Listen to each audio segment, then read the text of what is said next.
Alors certes, un discours tel que le mien ne sera pas pris au sérieux par les médias dominants, ces médias aux mains de la caste dirigeante.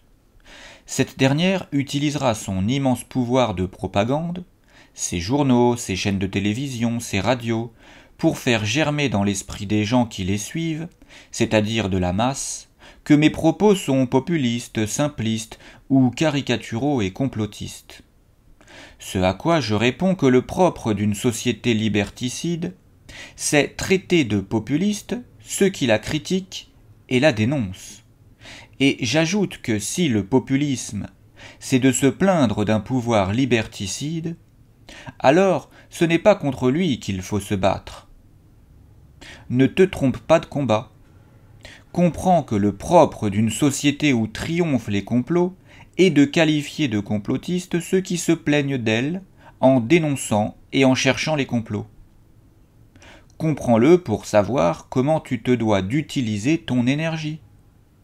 Chercher les éventuels complots et non les éventuels complotistes. Car ne l'oublie jamais, seuls les premiers sont dangereux pour la liberté et la démocratie. Les seconds te feront soit rire, soit perdre un peu de temps, rien d'autre. Dans une société de comploteurs, les puissants qui manigancent et s'arrangent entre eux pour rester les puissants utiliseront tous les moyens à leur disposition pour coller l'étiquette du méchant, du complotiste illuminé, de l'extrémiste, etc.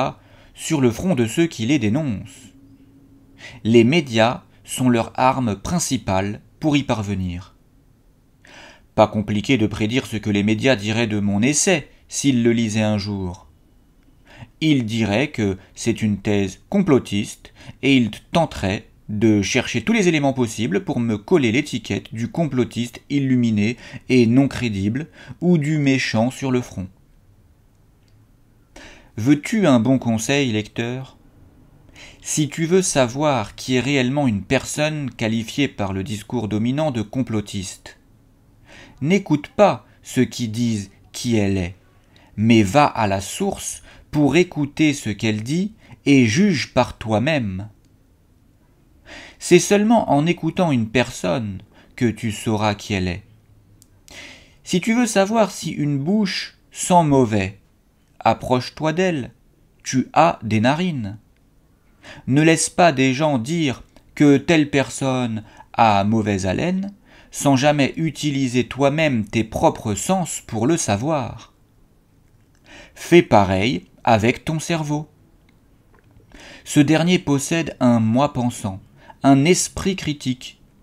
Utilise-le pour savoir si ce que dit une personne est intéressant, dangereux, fou, populiste ou complotiste. Ne délègue ni tes narines, ni ton cerveau à d'autres. Bien entendu, si tu veux savoir ce que dit celui que l'on qualifie de dangereux complotiste, tu dois l'inviter à ta table. Et si tu refuses de le faire parce qu'on t'a dit qu'il était dangereux, alors ceux qui voulaient que tu penses cela de lui et que tu ne l'écoutes pas auront gagné. Ils auront gagné car tu leur as délégué ton esprit critique. Tu auras pensé par procuration et c'est grave. En te comportant ainsi, tu ne feras rien d'autre que ne pas écouter celui qui est dangereux pour ceux-là même qui ne veulent pas que tu l'écoutes, les puissants.